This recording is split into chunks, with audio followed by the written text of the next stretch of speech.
الحمد لله نحمده ونستعينه ونستغفره ونؤمن به ونتوكل عليه ونعوذ بالله من شرور أنفسنا ومن سيئات أعمالنا من يهده الله فلا مضل له ومن يضلل فلا هادي له وأشهد أن لا إله إلا الله وحده لا شريك له وأشهد أن سيدنا ومولانا محمدا عبده ورسوله صلى الله تعالى عليه وعلى آله وأصحابه وبارك وسلم تسليما كثيرا أما بعد فأعوذ بالله من الشيطان الرجيم بسم الله الرحمن الرحيم يا أيها الذين آمنوا اذكروا الله ذكرا كثيرا وسبحوه بكرة وأصيلا آمنت بالله صدق الله مولانا العظيم. محترم بزرگوں، دوستوں اور بھائیوں، السلام علیکم ورحمۃ اللہ تعالی وبرکاتہ. یہ آیت کریمہ ہے جس میں اللہ تبارک و تعالی نے تمام مومنوں کو کثرت سے اپنا ذکر کرنے کی تلقین فرمائی. پہلے عرض کر چکا ہوں کہ یہ حکم جو دیا گیا کہ مجھے کثرت سے یاد کرو، یہ اللہ تعالیٰ کا اس میں کوئی فائدہ نہیں ہے کہ بندے یاد کریں اس کو. وہ بے نیاز ہے، لوگوں کی تعریف سے، لوگوں کے یاد رکھنے سے بے نیاز ہے، لہذا اس کو کوئی ضرورت نہیں. ضرورت ہماری ہے، بندوں کی ہے، کیونکہ جس مقصد کے لیے یہ دنیا میں آئے ہیں اس مقصد کو ذہن میں رکھنے کا سب سے بڑا ذریعہ ذکر اللہ ہے، اللہ تبارک و تعالیٰ کا ذکر. اگر کوئی غلطی، کوئی گمراہی، کوئی گناہ، کوئی جرم سرزد ہوتا ہے تو وہ اسی وجہ سے ہوتا ہے کہ بندے اپنے اللہ کو بھول جاتے ہیں. اس لیے ہمیں یہ حکم دیا گیا، اور جیسا کہ میں نے پہلے بھی عرض کیا تھا کہ ذکر اللہ کو اللہ تعالی نے اتنا آسان کر دیا ہے کہ آدمی چلتے پھرتے بھی، اٹھتے بیٹھتے بھی، لیٹے بھی ذکر کر سکتا ہے. نہ وضو کی شرط ہے، نہ بیٹھنے کی شرط ہے، نہ قبلہ رو ہونے کی شرط ہے. ہر وقت زبان کے اوپر اللہ کا نام رہے. جب عادت پڑ جاتی ہے، اللہ تبارک و تعالی ہم سب کو اس کی توفیق عطا فرمائے کہ انسان جب کبھی خاموش ہے اس وقت بھی اس کی زبان اللہ کے ذکر سے تر رہتی ہے. میں نے اپنی دادی صاحبہ رحمت اللہ تعالی علیہ، جو یہیں ہمارے اس قبرستان میں مدفون ہیں، وہ حضرت گنگوہی رحمۃ اللہ علیہ سے مرید تھیں. حضرت قطب الارشاد حضرت مولانا رشید احمد صاحب گنگوہی رحمۃ اللہ علیہ کی مریدہ تھیں. میرے دادا بھی حضرت مولانا محمد یاسین صاحب، جن کے نام پر یہ باب یاسین ہے، وہ بھی دارالعلوم دیوبند کے ہم عمر تھے. یعنی جس سال دارالعلوم دیوبند قائم ہوا اسی سال میرے دادا حضرت مولانا محمد یاسین صاحب رحمۃ اللہ علیہ کی ولادت ہوئی. اور حضرت حکیم الامت مولانا اشرف علی صاحب تھانوی رحمۃ اللہ علیہ کے ہم سبق تھے. یعنی ساتھ ہی پڑھا ہے اور ساتھ ہی فارغ ہوئے ہیں، اور دارالعلوم دیوبند میں ساری زندگی پڑھاتے رہے، اور کئی پشتوں نے ان سے ان کی شاگردی کی۔ وہ حضرت گنگوئی رحمۃ اللہ علیہ کے مرید تھے، اور عادت یہ تھی کہ جب سارے ہفتے دارالعلوم میں پڑھاتے تھے، دارالعلوم دیوبند میں، تو جب جمعرات آتی تھی، چھٹی کا دن آتا تھا، تو وہ پیدل دیوبند سے گنگوہ تک سفر کیا کرتے تھے، اور رات حضرت گنگوہی رحمۃ اللہ علیہ کے ساتھ گزارتے تھے، اور اگلے دن جمعہ حضرت کے ساتھ پڑھ کر پھر پیدل واپس دیوبند آتے تھے۔ تو وہ خود بھی حضرت گنگوہی رحمۃ اللہ علیہ کے مرید تھے، اور انہوں نے اپنی اہلیہ یعنی میری دادی صاحبہ کو بھی مرید کرایا ہوا تھا۔ تو ہم تو بچپن سے یہ دیکھتے تھے کہ ان کے ہر سانس کے ساتھ ہم سنتے تھے، ہر سانس کے ساتھ اللہ اللہ اللہ کی آواز آیا کرتی۔ تو جب بندہ اللہ کے ذکر کا اس طرح عادی بن جاتا ہے تو اس کی ہر نقل و حرکت، اس کے ہر سانس میں اللہ تعالیٰ کی یاد سموئی ہوئی ہوتی ہے، اور جتنا یہ ذکر بندہ زیادہ کرے گا اتنا ہی اللہ تبارک و تعالیٰ کا قرب حاصل ہوگا، اتنا ہی اس کے سامنے آخرت کا دھیان رہے گا، اور آخرت کا دھیان ہی وہ چیز ہے جو انسان کو گناہوں سے بچاتی ہے اور جو جرائم سے باز رکھتی ہے۔ تو اس لیے اللہ تبارک و تعالیٰ نے ہمیں یہ حکم دیا ہے، اور جیسا میں نے عرض کیا تھا کہ بہت سی قسمیں ہیں ذکر کی، جن میں سے ایک میں نے عرض کیا تھا تلاوت قرآن۔ تو میں اس طرح شروع کرتا ہوں، یعنی آپ حضرات کی خدمت میں یہ تجویز پیش کرتا ہوں کہ جب آدمی صبح کو بیدار ہو اور نماز فجر ادا کرے تو نماز فجر کے بعد نماز فجر کے بعد کی جو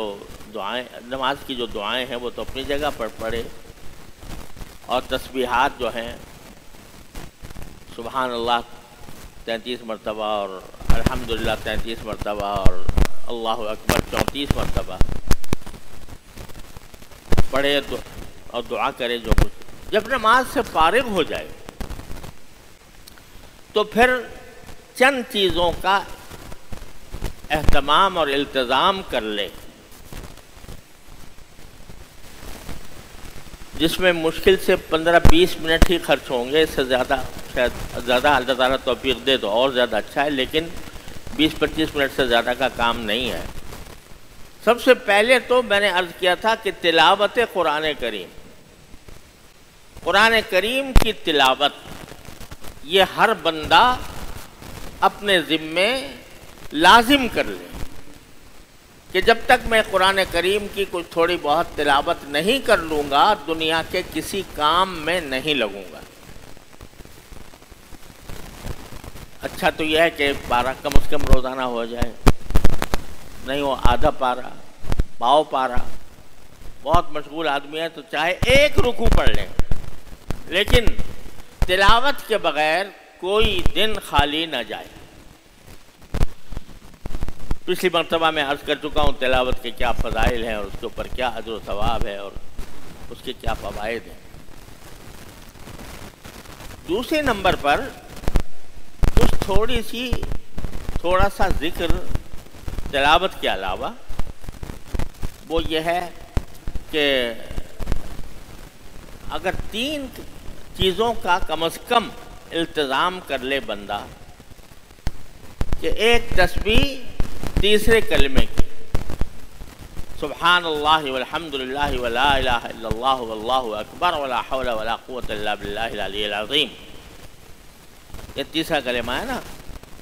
یہ تیسرے کلمے کی ایک تسبیح پڑھ لیں۔ دوسرے استغفار، استغفرullah العلی العظیم الذی لا الہ الا ہو یا استغفرullah ربی من کل ذنب واتوب الیہ، استغفار کی ایک تسبیح۔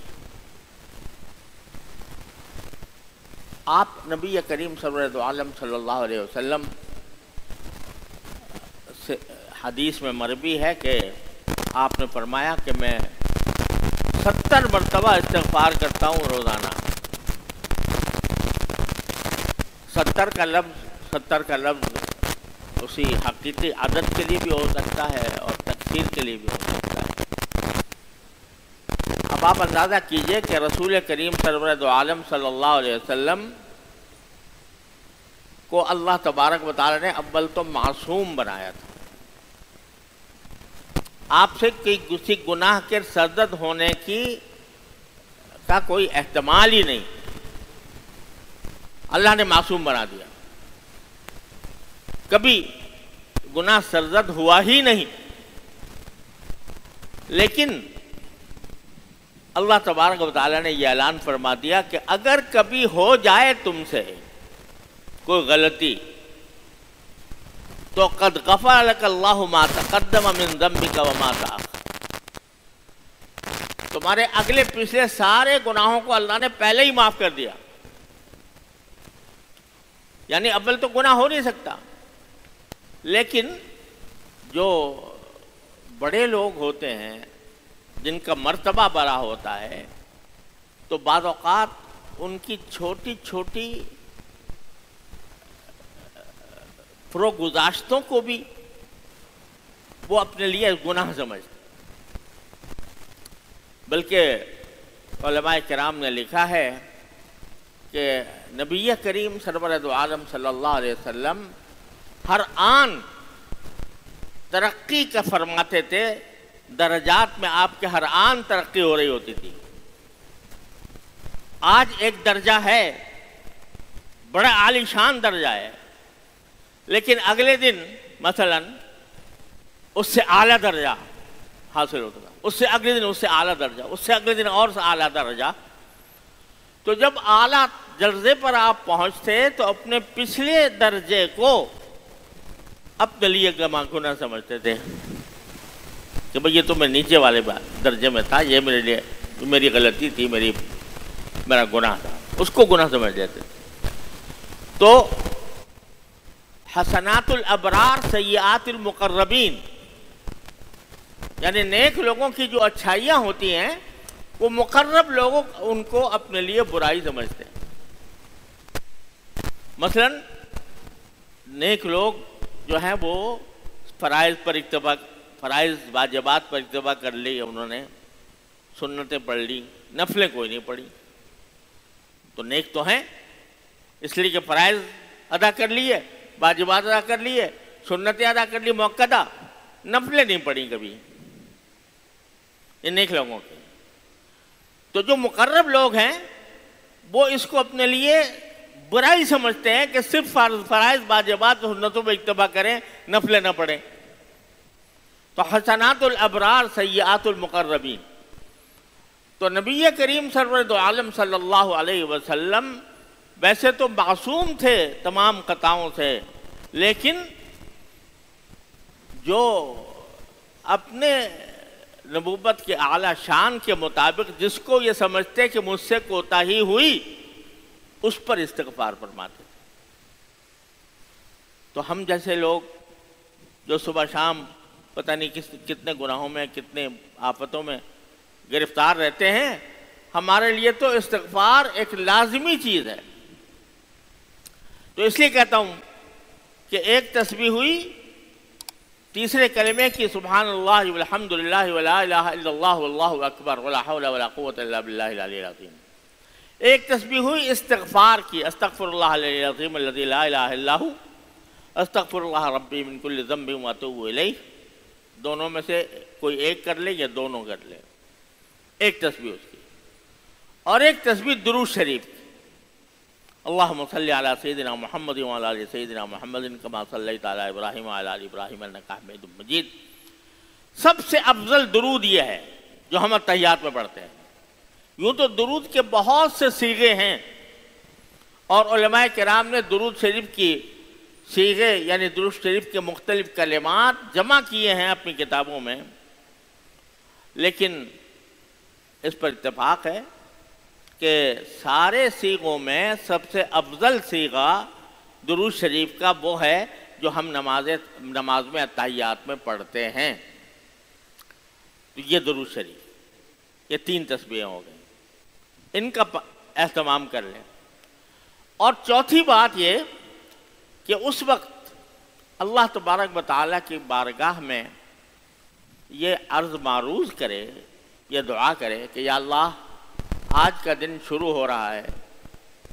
اور اب میں دنیا کے مختلف کاموں کے لیے نکلوں گا، تو یہ میں ایک ایسے معرکے میں داخل ہو رہا ہوں، ایسے کارزار میں داخل ہو رہا ہوں جہاں پر قدم قدم پر نفس اور شیطان بہکاتا ہے انسان کو۔ تو اللہ میں آپ کی بارگاہ میں یہ دعا کرتا ہوں کہ یا اللہ جب میں اس کارزار زندگی میں داخل ہوں، زندگی کے کاروبار میں داخل ہوں، تو اللہ میری نفس اور شیطان سے میری حفاظت فرمائیے گا اور مجھے گناہوں سے مجھے محفوظ رکھیے۔ اپنی طرف سے یہ نیت کر لو کہ جو کام کروں گا اے اللہ میں آپ کی رضا کے لیے کروں گا۔ ان صلاتی و نسکی و محیای و مماتی للہ رب العالمین، کہ اللہ میری نماز بھی آپ کے لیے، میری قربانی بھی آپ کے لیے، میری ہر عبادت بھی آپ کے لیے، میرا مرنا اور جینا بھی آپ کے لیے۔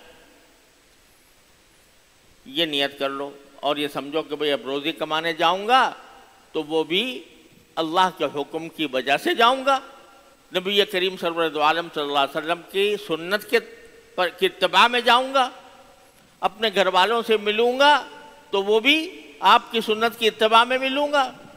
اگر بازار میں کسی سے ملاقات ہوگی، دوست احباب کے ساتھ اٹھنا بیٹھنا ہوگا تو وہ بھی اللہ کی رضا کے لیے ہوگا۔ تو یہ دعا کر لو اور یہ نیت اخلاص کی پیدا کر لیں۔ صبح کے وقت میں یہ چند منٹ کا کام، مشکل سے آدھے گھنٹے کا کام ہو، کچھ زیادہ لمبا چوڑا مشکل بھی نہیں ہے، اس کا اہتمام کر لیں۔ تو یہ ذکر اللہ کے اوپر بندے کو آمادہ کرنے کے لیے، ذکر اللہ کے لیے تیار کرنے کے لیے یہ بہترین عمل ہے۔ تلاوت قرآن کریم، 3 تسبیحات، اللہ تعالیٰ سے دعا اور اللہ تعالیٰ سے اخلاص کی بھی دعا اور اپنے عمل کی درستی کے لیے بھی دعا۔ اس کے بعد آپ نکل گئے کاروبار زندگی۔ ٹھیک ہے، جو اللہ تعالیٰ نے حلال کیا ہے وہ سب آپ کے لیے حلال ہے، تجارت ہو تو تجارت حلال ہے، ملازمت ہو تو ملازمت حلال ہے، کاشتکاری ہو تو کاشتکاری حلال ہے، جتنے بھی روزی کمانے کے ذریعے ہیں وہ سب اللہ تعالیٰ نے حلال کیے۔ بس اتنا ہو کہ پہلی بات یہ کہ چلتے پھرتے اٹھتے بیٹھتے زبان پر کوئی نہ کوئی ذکر رہے، یعنی وہ تو کر لیا اپنی جگہ معمول پورا،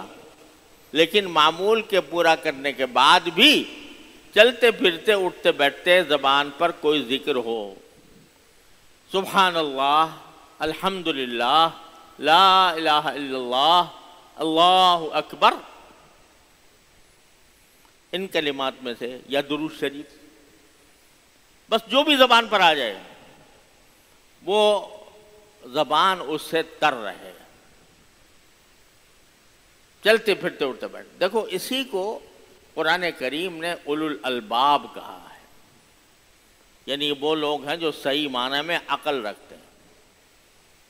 صحیح معنی کون عقل رکھتے ہیں؟ عقل بھی، یہ الباب کا لفظ استعمال کیا قرآن کریم نے، جو جمع ہے لب کی۔ لب کہتے ہیں مغز کو، جیسے بادام کے اندر جو اصل مغز ہوتا ہے وہ ہے اصل مقصود، چھلکا مقصود نہیں ہوتا، تو وہ مغز مقصود ہوتا ہے۔ عقل کی بھی ایک ظاہر ہے اور ایک اس کا مغز ہے اندر، لب، وہ عقل، گہری عقل، گہری عقل یعنی عقل کا انتہائی درجہ، اس کو لب کہا جاتا ہے۔ تو قرآن کہتا ہے ان فی خلق السماوات والارض واختلاف اللیل والنہار لآیات لأولی الالباب، کہ اس آسمانوں اور زمین کی پیدائش میں اور دن کے آنے جانے میں، اس میں بڑی نشانیاں ہیں ان لوگوں کے لیے جو خالص، دقیق اور عمیق عقل رکھنے والے ہیں، گہری عقل رکھنے والے ہیں۔ وہ گہری عقل رکھنے والے کون ہیں؟ الذین یذکرون اللہ قیاما وقعودا وعلی جنوبہم، جو گہری عقل رکھنے والوں کی تعریف کر دی کہ گہری عقل والے وہ ہوتے ہیں جو اللہ کا ذکر کرتے ہیں کھڑے بھی، بیٹھے بھی، لیٹے بھی۔ قیاما وقعودا وعلی جنوبہم، یہ ترغیب اس کی دی جا رہی ہے کہ خدا کے بندو، تمہاری سانسیں تو چل رہی ہیں اور تم کسی نہ کسی کام میں مشغول رہتے ہو، ہم نے کوئی ممانعت نہیں کی، لیکن زبان جو ہے تمہاری، اگر وہ خالی پڑی ہے، کام تو کوئی خاص کر رہے ہو، تم کتاب پڑھ رہے ہو یا مثلا کوئی مزدوری کا کام کر رہے ہو، مثلا کوئی کام محنت کا کر رہے ہو، ملازمت میں کوئی ڈیوٹی لگ گئی ہے وہ کر رہے ہو،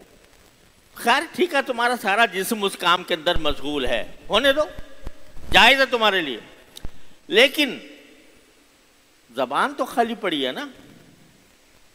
وہ تو ایسی حالت میں بالکل خالی پڑی ہے، اس کو کیوں خالی پڑا رہنے دیتے ہو؟ اس کے ذریعے اپنے واسطے نیکیوں کا ڈھیر لگاؤ، نیکیوں کا ذخیرہ کرو۔ سبحان اللہ ایک کلمہ حدیث میں آتا ہے میزان عمل کو بھر دیتا ہے۔ تو اس کلمے کی زبان سے ادا کرتے رہو، کیا تکلیف ہے؟ کوئی مشقت نہیں، کوئی خرچہ نہیں، وقت کا بھی خرچہ نہیں، کیونکہ اپنے کام میں لگے ہو۔ دل بیار دست بکار و دل بیار، کہ ہاتھ تو کام میں لگے ہوئے ہیں اور دل اپنے محبوب کے یاد میں مصروف ہے۔ تو زبان کو کیوں خالی چھوڑتے ہو؟ زبان کو اللہ کے ذکر سے تر رکھو، چلتے پھرتے اٹھتے بیٹھتے، قیاما وقعودا علی جنوبہم۔ ایک جگہ نہیں، قرآن نے کئی جگہ یہ کہا ہے، اور ایک جگہ فرمایا فاذکروا اللہ قیاما وقعودا علی جنوبکم، کہ اللہ کے ذکر کو کھڑے بھی، بیٹھے بھی اور لیٹے ہوئے بھی۔ زبان کو خالی مت چھوڑو، کیونکہ اگر زبان کو تم نے خالی چھوڑ دیا تو یہ مقولہ مشہور ہے کہ خانہ خالی را دیو میں گیرت، جو مکان خالی ہوتا ہے اس پر دیو قبضہ جما لیتا ہے، اس پر جن آ کے قبضہ جما لیتے ہیں خالی مکان پہ۔ لوگ ڈرتے ہیں، جو مکان خالی کافی دنوں سے خالی پڑا ہو تو لوگ اس سے اس واسطے ڈرتے ہیں کہ اس میں تو جنات کا غلبہ ہو گیا ہوگا، جنات کا تسلط ہو گیا ہوگا، اس واسطے کہ خالی پڑا ہے اتنے دن سے۔ تو جو گھر خالی ہوتا ہے اس پر جنات قبضہ جما لیتے ہیں۔ تو اگر یہ زبان کو خالی رکھو گے تو اس پر شیطان کے جنات قبضہ کر کے اس زبان کو غلط کام میں استعمال کریں گے، کبھی جھوٹ بلوائیں گے، کبھی غیبت کروائیں گے، کبھی بہتان ترازی کروائیں گے، کبھی تمہیں کسی اور آفت میں مبتلا کرے گی یہ زبان۔ تو اس کا رخ موڑ دو اللہ کے ذکر کی طرف، اللہ کے ذکر کی طرف۔ حدیث میں رسول کریم سرورت عالم صلی اللہ علیہ وسلم سے ایک صحابی نے پوچھا کہ یا رسول اللہ سب سے افضل عمل کون سا ہے؟ آپ نے مختلف اعمال کے بارے میں فرمایا ہے، تو آپ نے جواب میں فرمایا کہ الیکون لسانک رطبا بذکر اللہ، افضل عمل یہ ہے کہ تمہاری زبان اللہ کے ذکر سے تر رہے، ہر وقت زبان کے اوپر کوئی نہ کوئی ذکر رہے، اور اصل بات تو یہ ہے کہ ذکر زبان سے بھی ہو اور دل سے بھی ہو۔ یعنی دل بھی اس کی طرف متوجہ ہو۔ لیکن اگر مصروفیت کی وجہ سے،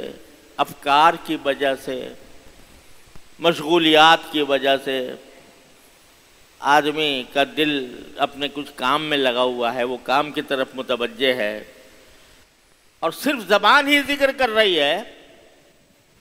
تو اس کو بھی بیکار نہ سمجھو۔ یہ بھی بڑی کرامت اور بڑی برکت کی چیز ہے، بڑی فضیلت کی چیز ہے کہ کم از کم تمہاری جسم کا ایک عضو اللہ تعالیٰ کی یاد میں مصروف ہے، اللہ تعالیٰ کا ذکر کر رہا ہے۔ تو یہ ترتیب جو میں نے عرض کی، اللہ تعالیٰ ہم سب کو عمل کی توفیق عطا فرمائے۔ صبح فجر کے بعد سب سے پہلے تلاوت، کم از کم 3 تسبیحات اور دعا اس بات کی کہ جو میرا دن شروع ہوا ہے اس کے اندر مجھ سے کوئی گناہ سرزد نہ ہو، سب کام میں آپ کی رضا کے مطابق کروں، اور پھر چلتے پھرتے ذکر اللہ جس حالت میں بھی ہو، زبان کو زیادہ تر رکھا جائے اللہ تعالیٰ کے ذکر سے۔ تو یہ کام کر لیا تو انشاءاللہ ثم انشاءاللہ ہم اس حکم میں داخل ہو جائیں گے، یا ایھا الذین آمنوا اذکروا اللہ ذکرا کثیرا، کہ ایمان والو اللہ کا کثرت سے ذکر کیا کرو، وسبحوہ بکرۃ واصیلا، اور اس کی تسبیح کیا کرو صبح اور شام۔ اللہ تبارک و تعالیٰ اپنے فضل و کرم سے، اپنی رحمت سے ہم سب کو اس کی توفیق عطا فرمائے، اور ہمیں اللہ تعالیٰ غفلت سے نکال کر اپنی یاد کی طرف متوجہ فرما دے۔ وآخر دعوانا الحمدللہ رب العالمین۔